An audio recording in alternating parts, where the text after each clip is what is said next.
nós nunca deveremos deixar de explorar. E ao final de nossa exploração, chegaremos ao começo, o mesmo de onde partimos.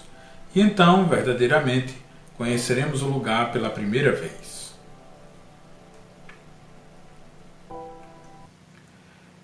Esta antiga foto, que agora vocês veem, tomada nas selvas brasileiras no distante ano de 1952, em uma época que, portanto, nem se sonhava com as viagens espaciais, nos mostra uma dança ritual dos índios caiapós, preservada desde épocas muito distantes e esquecidas, na qual se homenageia uma divindade por eles denominada Bepi-Cororote. Note-se que um dos índios se paramenta com uma réplica de uma vestimenta espacial, e além do mais, cobre a cabeça com uma espécie de capacete, portando uma arma. Antes de esses indígenas se tornarem aculturados, um piloto de helicóptero, devido a uma pane, realizou um pouso de emergência nas proximidades dessa aldeia. Foi, no entanto, e para sua total surpresa, muito bem recebido pelos silvícolas, que se espantaram pelo fato de aquele piloto ter a cabeça descoberta. Os índios lhe explicaram que o Bepi-Cororote, há muitos milênios, visitara seus remotos antepassados também com uma máquina que subia e descia na vertical. Esse deus tinha os cabelos vermelhos e lhes ensinou as técnicas de agricultura, curando doentes com as suas ciências mágicas e também ajudando-os a caçar com um bastão que, emitindo a luz da lua, paralisava os animais sem, contudo, matá-los. Nós já tivemos um vídeo especial aqui sobre essa curiosa entidade. A Pirâmide do Sol, situada em San Juan de Teotihuacan, México, monumental edificação que cobre uma área de 45 mil metros quadrados e que, à semelhança da Grande Pirâmide de Gizé no Egito, espantosamente apresenta corretas orientações astronômicas.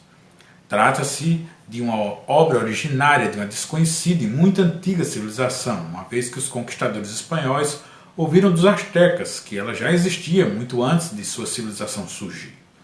E como detalhe mais revelador, que as suas antigas tradições diziam que esses monumentais colossos, por sinal considerado um dos maiores e mais bem construídos do continente americano, fora erigidos sobre um barco celeste e que preservaria suas secretas câmaras subterrâneas o corpo adormecido de uma deusa loira.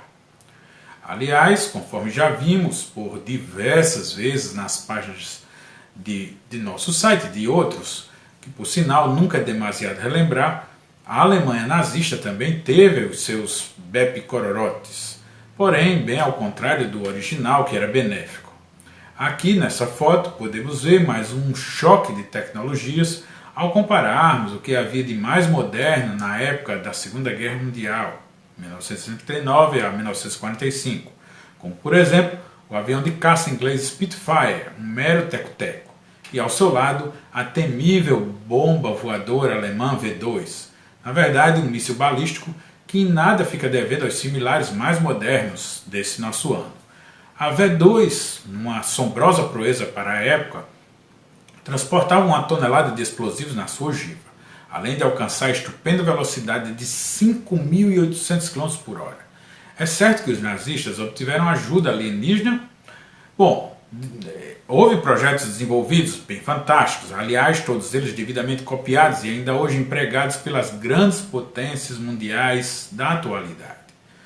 Alguma coisa deve ter dado errado para que a Alemanha, que inclusive desenvolvia a lei dos discos voadores nazistas, a bomba atômica também, e até satélites orbitais de combate, tenha inexplicavelmente perdido a guerra.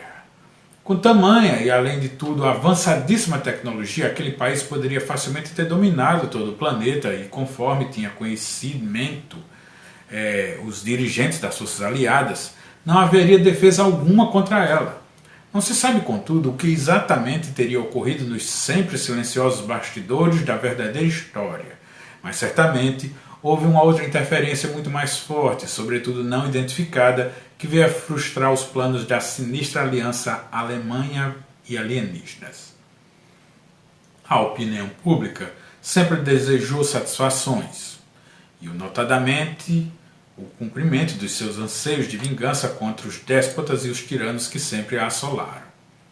Foi o caso da execução terrível de Benedito Mussolini, ditador italiano aliado de Adolf Hitler, no Terceiro Reich, que justiçado pelo povo teve o seu cadáver pendurado de cabeça para baixo, ficando exposto à execração. Porém, não se pode dizer o mesmo do Führer. O líder absoluto do nazismo e médium das estranhas e, além de tudo, poderosas forças que o levaram ao poder e lá o sustentaram por algum tempo. Esta foto é precisamente aquela que foi divulgada pelos russos, os quais primeiramente tomaram Berlim e supostamente mostrariam o cadáver de Adolf Hitler, que diante da derrota iminente teria cometido suicídio juntamente com a sua amante Eva Braun. Há, porém, duas evidentes contradições nisso tudo. A primeira é que este homem na foto jamais teria sido Hitler. Há diferenças gritantes que qualquer um poderá constatar ao simplesmente comparar diversas fotos do ditador alemão.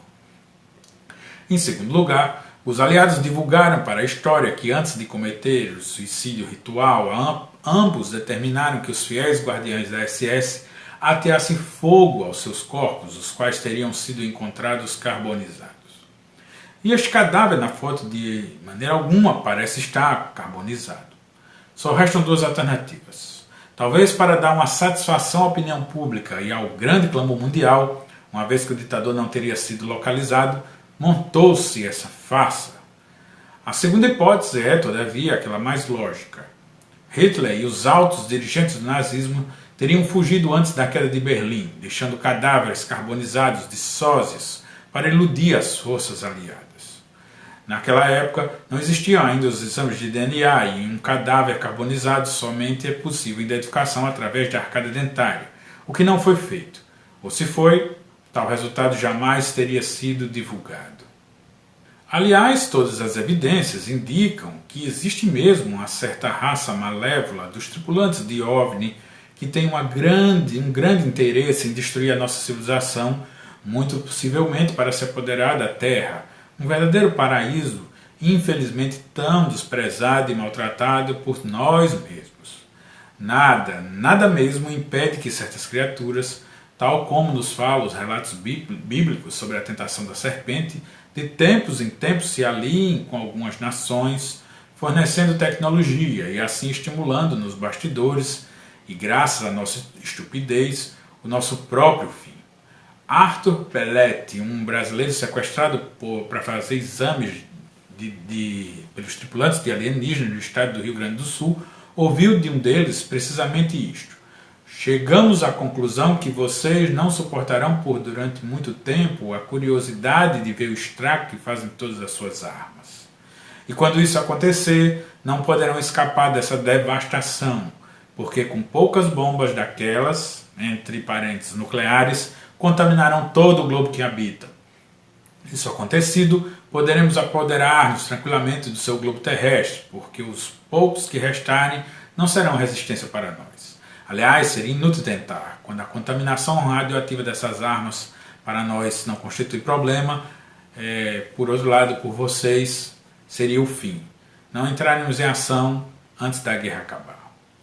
Esta surpreendente notícia, que agora vocês veem, ganhou as páginas mundiais de jornais não comprometidos com a cortina de silêncio, quando no final do ano de 1986, durante mais um dos muitos conflitos que aflige a população africana, um grupo de refugiados famintos foi alimentado pela tripulação de um OVNI, por intermédio de uma substância gelatinosa alimentícia não identificada, que lançava na direção deles até que chegassem a salvo no Sudão.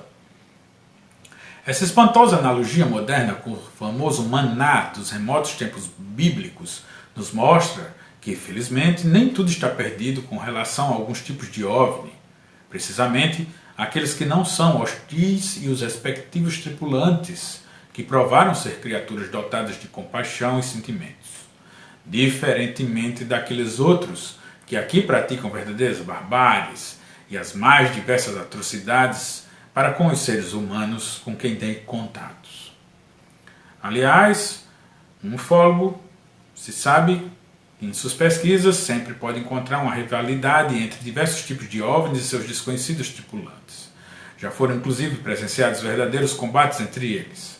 Por exemplo, em 14 de setembro de 1991, os tripulantes da nave espacial Discovery da NASA tiveram, ao que parece, suas vidas salvas pela pronta intervenção de um outro OVNI. Em órbita da Terra, os astronautas foram cercados por diversos discos voadores, dando a nítida impressão que estes iam atacá-los.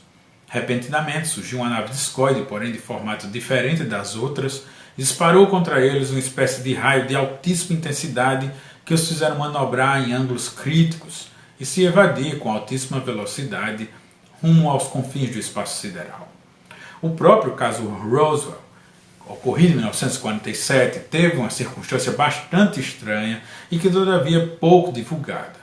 Testemunhas viram que um OVNI perseguia outro pelo céu de um deserto, ambos realizando manobras críticas e estonteantes. Uma verdadeira perseguição aérea. Subitamente ouviu-se a grande explosão e um imenso clarão que se formou nas propriedades do fazendeiro famoso Brazel, e algum tempo depois foi encontrada a nave dos humanoides abatida com os corpos de seus tripulantes, dando início àquele rumoroso caso. Em princípio, pensava-se que o OVNI fora abatido por um avião americano que o interceptara, mas conforme foi apurado pela USAF, não tinha qualquer aeronave em serviço naquela área. Além do mais, nenhum avião terrestre seria capaz de desenvolver a espantosa velocidade que os misteriosos atacantes teriam desenvolvido.